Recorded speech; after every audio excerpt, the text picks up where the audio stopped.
ಜಮ್ಮು ಮತ್ತು ಕಾಶ್ಮೀರದ ಅನಂತನಾಗ್ ಜಿಲ್ಲೆಯ ಪಹಲ್ಗಾಮ್ನಲ್ಲಿ ನಡೆದ ಉಗ್ರ ದಾಳಿಯಲ್ಲಿ ಭಾಗಿಯಾಗಿದ್ದ ಲಷ್ಕರ್ ಉಗ್ರನೊಬ್ಬ ಪಾಕಿಸ್ತಾನ ಸೇನೆಯ ಮಾಜಿ ಕಮಾಂಡೋ ಎಂಬುದು ತಿಳಿದು ಬಂದಿದೆ.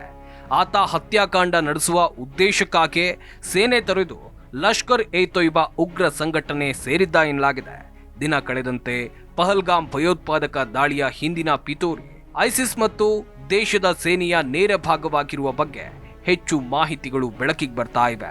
ಈ ದಾಳಿಯ ಹಿಂದಿನ ಮಾಸ್ಟರ್ ಮೈಂಡ್ ಅಂತ ಗುರುತಿಸಲಾದ ಪಾಕಿಸ್ತಾನಿ ಭಯೋತ್ಪಾದಕ ಹಾಜಿಮ್ ಮೂಸಾ ಪಾಕಿಸ್ತಾನ ಸೇನೆಯ ವಿಶೇಷ ಪಡೆಗಳ ಮಾಜಿ ಪ್ಯಾರಾ ಕಮಾಂಡ್ ಎಂಬುದು ದೃಢಪಟ್ಟಿದೆ.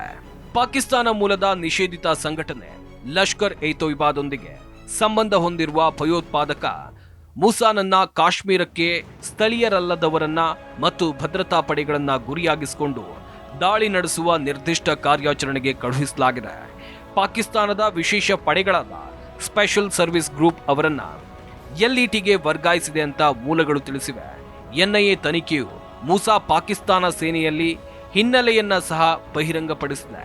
ಆತ ದಾಳಿಯ ಪ್ರಮುಖ ಶಂಕಿತರಲ್ಲಿ ಒಬ್ಬ.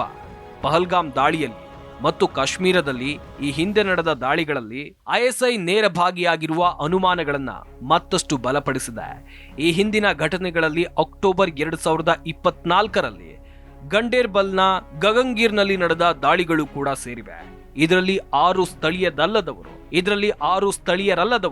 ಮತ್ತು ಒಬ್ಬ ವೈದ್ಯ ಸಾವನ್ನಪ್ಪಿದ್ರು. ಮತ್ತು ಬಾರಾಮುಲ್ಲದ ಬುಟಾಪತ್ರಿಯಲ್ಲಿ 2 ಸೈನಿಕರು ಮತ್ತು 2 ಸೇನಾ ಪೋರ್ಟರ್ಗಳು ಸಾವನ್ನಪ್ಪಿದ್ರು.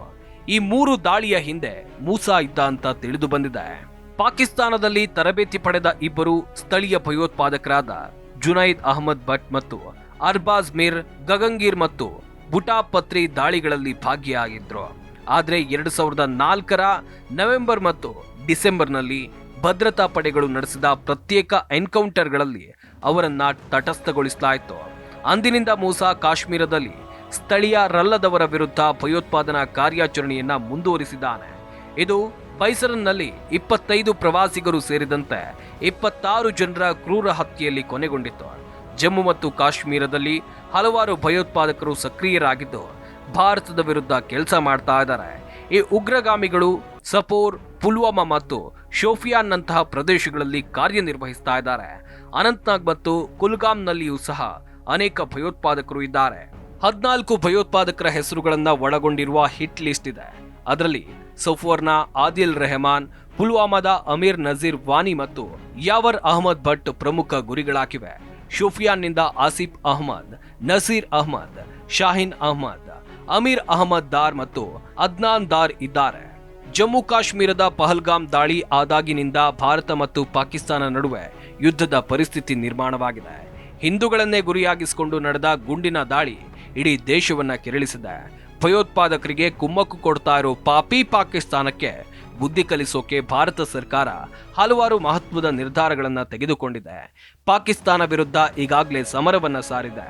ಅಷ್ಟರೊಳಗೆ ಪಾಕಿಸ್ತಾನಕ್ಕೆ ಯುದ್ಧದ ಭೀತಿ ಶುರುವಾಗಿದೆ. ಪಾಕಿಸ್ತಾನದ ನಡೆ ಬಗ್ಗೆ ಮಹತ್ವದ ಸುದ್ದಿ ಹೊರಬಂದಿದೆ. ಭಾರತ ಮತ್ತು ಪಾಕಿಸ್ತಾನದ ಮಧ್ಯೆ ಯುದ್ಧ ಸಂಭವಿಸಿದ್ರೆ ಪಾಕಿಸ್ತಾನ ಏನ್ ಮಾಡಬೇಕು ಈಗಾಗಲೇ ಪ್ಲಾನ್ ಮಾಡ್ಕೊಂಡಂತಿದೆ. ತಮ್ಮ ಶಸ್ತ್ರಾಸ್ತ್ರಗಳ ಬಲ ಪ್ರದರ್ಶನ ಮಾಡೋ ಬದಲಿಗೆ ಹೇಡಿ ಕೃತ್ಯ ಎಸಗೋಕೆ ಪ್ಲಾನ್ ಮಾಡಿದೆ ಎಂಬ ಮಾಹಿತಿ ಬಹಿರಂಗ ಆಗಿದೆ. ಪಿಒಕೆನಲ್ಲಿ ಹೀನ ಕೃತ್ಯ ಎಸಗ್ತಾ ಇರೋ ಪಾಪಿ ಪಾಕಿಸ್ತಾನ ಭಾರತ ಒಂದು ವೇಳೆ ಯುದ್ಧ ಮಾಡಿದ್ರೆ ಹಮಾಸ್ ರೀತಿ ಪ್ಲಾನ್ ಮಾಡಿಕೊಂಡಿದೆ ಎಂಬುದು ತಿಳಿದು ಬಂದಿದೆ.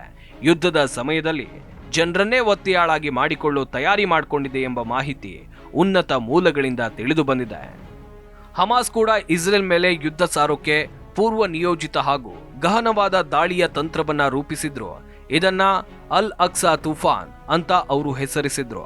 ಹಠಾತ್ ದಾಳಿ ನಡೆಸಿ ಗುಂಡಿನ ಹಾರಾಟ ಹಾಗೂ ರಾಕೆಟ್ ದಾಳಿಗಳನ್ನ ಆರಂಭಿಸಿದ್ರು.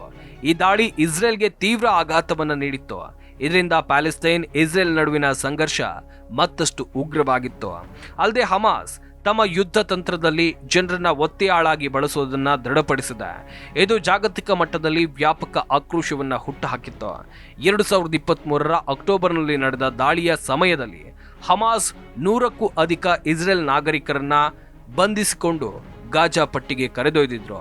ಇದರಲ್ಲಿ ಹುಡುಗರು, ಮಹಿಳೆಯರು, ವೃದ್ಧರು, ಮಕ್ಕಳು ಎಲ್ಲರೂ ಕೂಡ ಇದ್ರು. ಅವರು ಈ ಬಂಧಿತರ ವಿಡಿಯೋಗಳನ್ನ ಬಿಡುಗಡೆ ಮಾಡಿ ಮಾನಸಿಕ ಒತ್ತಡ ಸೃಷ್ಟಿ ಮಾಡೋಕೆ ಹಾಗೂ ರಾಜಕೀಯ ಒತ್ತಡವನ್ನ ತರುವ ಪ್ರಯತ್ನ ಮಾಡಿದ್ರು. ಇಸ್ರೇಲ್ ಪ್ರತಿದಾಳಿ ನಡೆಸಬಾರ್ದು ಅಂತ ವಿಶ್ವ ಸಮುದಾಯದ ಅಭಿಪ್ರಾಯವನ್ನ ಸೆಳೆಯೋಕೆ ಹಮಾಸ್ ಈ ಬಂಧಿತರನ್ನ ಜೀವಿತ ಕವಚದಂತೆ ಬಳಸಿದ ಅನುಮಾನಗಳು ಮೂಡಿದ್ವು. ಹಲವಾರು ದೇಶಗಳು ಹಮಾಸ್ನ ಈ ನಡೆಗೆ ತೀವ್ರ ವಿರೋಧವನ್ನ ವ್ಯಕ್ತಪಡಿಸಿದ್ವು. ಮಾನವ ಹಕ್ಕು ಸಂಘಟನೆಗಳು ಇದನ್ನ ಅಂತಾರಾಷ್ಟ್ರೀಯ ಮಾನವೀಯ ಕಾನೂನು ಉಲ್ಲಂಘನೆ ಅಂತ ಆಕ್ರೋಶ ವ್ಯಕ್ತಪಡಿಸಿತ್ತು. ಇದೀಗ ಇದೇ ಹಮಾಸ್ ತಂತ್ರವನ್ನ ಪಾಕಿಸ್ತಾನ ಬಳಸಿಕೊಳ್ಳೋಕೆ ಮುಂದಾಗಿದೆ ಎಂಬುದು ತಿಳಿದು ಬಂದಿದೆ. ಒಂದ್ ವೇಳೆ ಭಾರತ ಯುದ್ಧಕ್ಕೆ ಮುಂದಾದ್ರೆ ಪಾಕಿಸ್ತಾನ ಹೇಯ ಕೃತ್ಯ ಎಸಗೋಕೆ ಪ್ಲಾನ್ ಮಾಡಿದ್ದು ಜನರನ್ನೇ ಬಲಿಪಶು ಮಾಡ್ತಾರೆ ಅಂತ ತಿಳಿದು ಬಂದಿದೆ.